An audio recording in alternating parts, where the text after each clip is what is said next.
नजर डालते हैं देश और दुनिया की 100 दूसरी बड़ी खबरों पर न्यूज 100 में।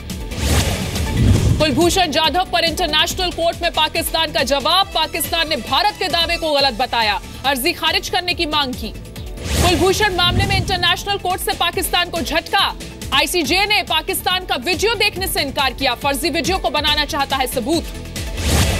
कुलभूषण जाधव को लेकर पाकिस्तान की दलील, कहा जाधव मामले में लागू नहीं होती वियना संधि। इंटरनेशनल कोर्ट ऑफ जस्टिस में पाकिस्तान का दावा, कहा जाधव के पासपोर्ट पर लिखा था मुस्लिम नाम। पाकिस्तान ने कहा कुलभूषण जाधव को ईरान से नहीं बलूचिस्तान से किया था गिरफ्तार, फांसी देने की नहीं है जल्दबाजी। पाकिस्तान ने कहा इंटरनेशनल कोर्ट ऑफ जस्टिस के दायरे में नहीं आता कुलभूषण केस, जाधव ने कबूल किया अपना जुर्म। पाकिस्तान ने कहा जाधव के पास अपील के लिए 150 दिन का वक्त, इंटरनेशनल कोर्ट ऑफ जस्टिस में सुनवाई जारी।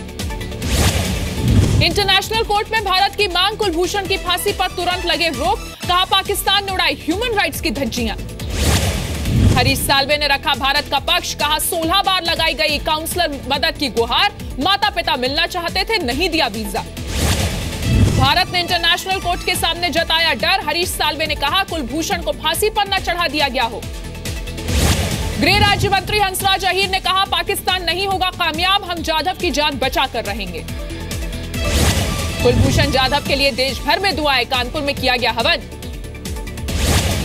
सुप्रीम कोर्ट ट्रिपल तलाक को खत्म करता है तो सरकार मुस्लिमों के लिए लाएगी नया तलाक कानून, केंद्र सरकार ने कोर्ट के सवाल का दिया जवाब।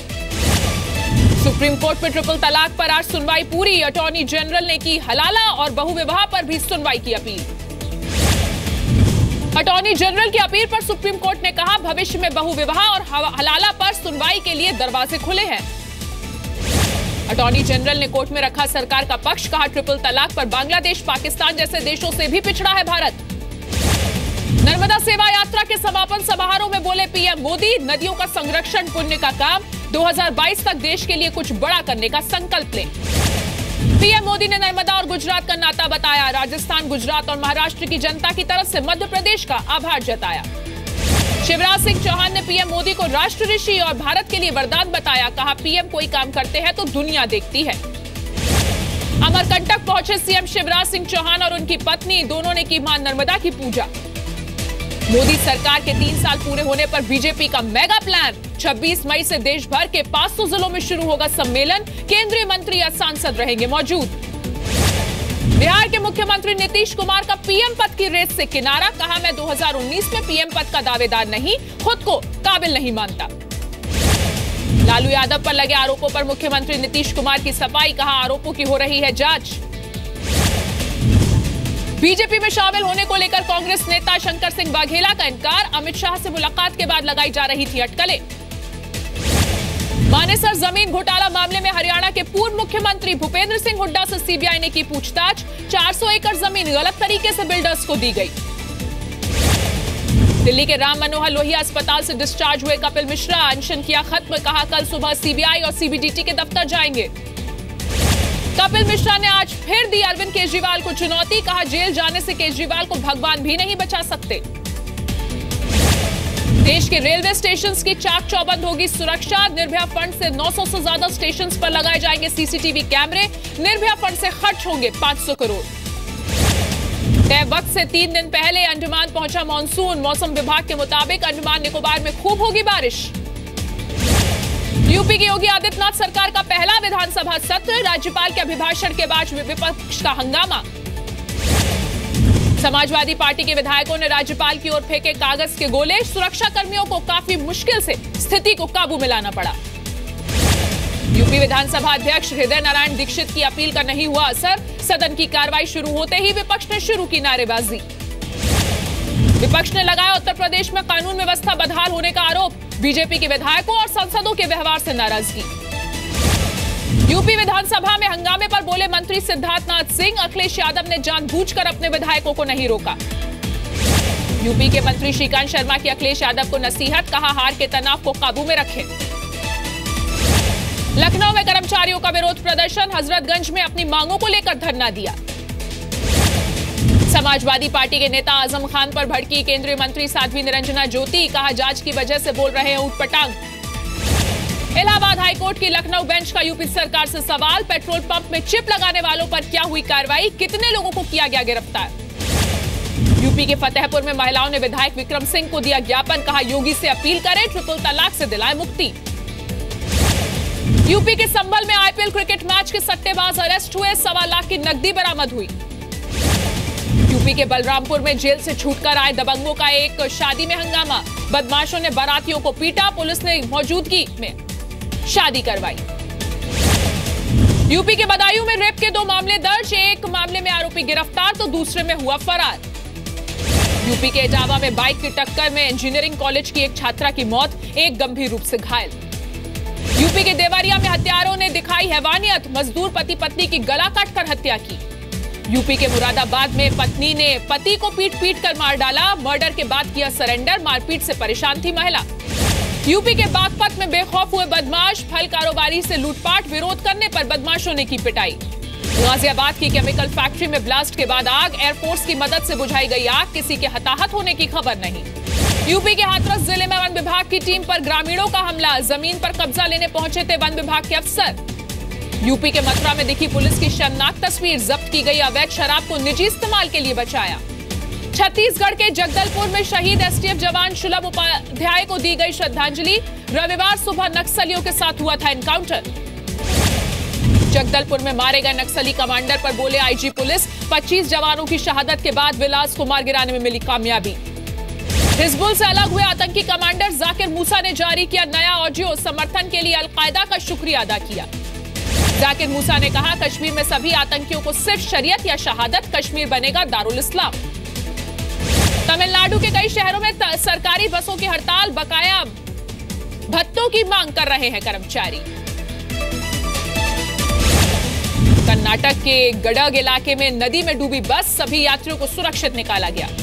हैदराबाद में तेलंगाना सरकार का विरोध कर रही लेफ्ट पार्टियों के कार्यकर्ता हुए बेकाबू, जमकर तोड़फोड़ की। दिल्ली के पंजाबी बाग में फ्लाईओवर से गिरी कार, 2 लोगों की मौत, 5 लोग जख्मी।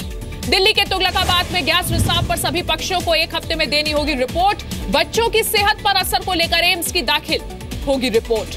उत्तराखंड के ऋषिकेश में खतरनाक होती जा रही है रिवर राफ्टिंग, पिछले 5 साल में 135 लोग गंवा चुके हैं जान। हरिद्वार के विष्णु घाट में कूड़ा डालने से नाराज हुए लोग, नगर स्वास्थ्य अधिकारी का किया घेराव। एमपी के भिंड में अवैध खनन के खिलाफ पुलिस टीम का छापा, 3 ट्रैक्टर ट्रॉली जब्त, 1 पनडुब्बी भी बरामद। एमपी के डिंडोरी में अमरकंटक जा रही बस पलटी, 3 लोगों की मौत, 42 लोग हुए घायल। बिहार के नवादा में 30 फीट गड्ढे में गिरी स्कूल वैन, 14 बच्चे हुए घायल। पटना में प्राइवेट अस्पताल में चल रही शराब पार्टी पर छापा, अस्पताल के डायरेक्टर समेत 6 लोग हुए गिरफ्तार, पुलिस को तस्करी का भी शक। रोहतक गैंगरेप और हत्या मामले में दोनों आरोपियों को 7 दिन की पुलिस रिमांड, सबूतों के लिए सीएफएल की टीम ने सैंपल लिए।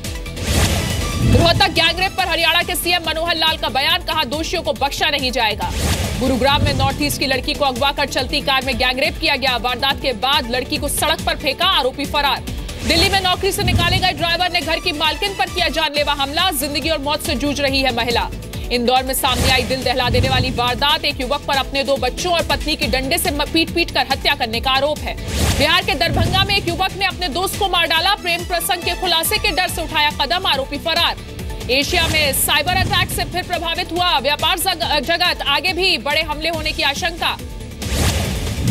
रैंसमवेयर अटैक में चीन में ऑनलाइन पेमेंट सर्विसेज प्रभावित हुई हैं, गैस स्टेशंस पर मची अफरा तफरी। जापान ने नॉर्थ कोरिया के नए मिसाइल टेस्ट को बताया खतरा, कहा नॉर्थ कोरिया के इस कदम पर चीन और रशिया से करेंगे बात। न्यूयॉर्क में यहूदियों के एक मंदिर में लगी आग को बुझाने में फायर फाइटर्स को 2 घंटे का वक्त लगा, आग लगने की वजह तलाशने के लिए जांच जारी। सेंट्रल अफ्रीकन रिपब्लिक के बेंगासो में मरने वालों की तादाद 30 पहुंची, एक मस्जिद के भीतर शरण की मांग कर रहे हैं नागरिक। एसएल ग्रुप के 90 साल पूरे होने पर दिल्ली में भव्य समारोह, दिल्ली के इंदिरा गांधी स्टेडियम में शामिल हुई कई जानी मानी हस्तियां। समारोह में डीएससी फाउंडेशन का ऐलान, ग्रुप के चेयरमैन डॉक्टर सुभाष चंद्र और उनके भाइयों ने निजी संपत्ति से 5,000 करोड़ रुपए देकर फाउंडेशन की शुरुआत की। एसएल ग्रुप के यंग एट 90 को किया गया सेलिब्रेट, डॉक्टर सुभाष चंद्रा ने कहा डीएससी फाउंडेशन के जरिए लोगों में कैपेसिटी बिल्डिंग की जाएगी। पीएम नरेंद्र मोदी के हाथों एसएल ग्रुप का सारथी अभियान लॉन्च किया गया। समारोह में राष्ट्रपति मुखर्जी, सीएम मनोहर लाल, अजीत डोवल समेत सैकड़ों मेहमान शामिल हुए। एसएल ग्रुप के 90 इयर्स के सेलिब्रेशन में शामिल पीएम मोदी ने कहा, एसएल परिवार भारतीय परंपरा की मिसाल है। नए रिकॉर्ड पर पहुंचा बाजार, मिड कैप इंडेक्स पहली बार 15,000 के पार, सेंसेक्स 134 और निफ्टी 44 अंक चढ़कर बंद। दलहन से हट सकती है स्टॉक लिमिट, खाद्य मंत्री ने राज्यों से स्टॉक लिमिट हटाने को कहा। सितंबर 2017 तक है स्टॉक लिमिट की समय सीमा। आ गया है नए जमाने का एटीएम, बिना डेबिट कार्ड कैश निकालने और जमा करने की सुविधा, सिर्फ अंगूठे से होगा ट्रांजैक्शन। नए एटीएम में नकली नोट डालने पर होगा जब्त, बिजली पानी का बिल भी होगा जमा। आईसीआईसीआई बैंक ने सस्ता किया होम लोन, 30 लाख तक के होम लोन पर मिलेगी 0.3% की छूट। साइबर अटैक पर सीईआरटी ने जारी की advisory, airport authority, railway, RBI, BSE समेत 25 संस्थाओं को किया गया अलर्ट। आईफोन की 10वीं सालगिरह पर एप्पल सितंबर में लॉन्च करेगा 3 नए आईफोन, 10th एनिवर्सरी एडिशन भी बाजार में उतारा जाएगा। क्रिकेट, ऑस्ट्रेलिया में खिलाड़ियों के सालाना कॉन्ट्रैक्ट को लेकर विवाद, एशेज सीरीज से बाहर रहने की धमकी। एशियन चैंपियनशिप के फाइनल में हार के बाद बोली साक्षी मलिक, कहा जापानी रेसलर को हराना नामुमकिन। राफेल नडाल ने 5वीं बार मैड्रिड ओपन का खिताब जीता, फाइनल में ऑस्ट्रेलिया के डोमिनिक को हराया। वर्ल्ड रैंकिंग में माधुरी दीक्षित आज मना रही हैं अपना 50वां जन्मदिन, फैंस और बॉलीवुड की मशहूर हस्तियों ने जन्मदिन की शुभकामनाएं दी।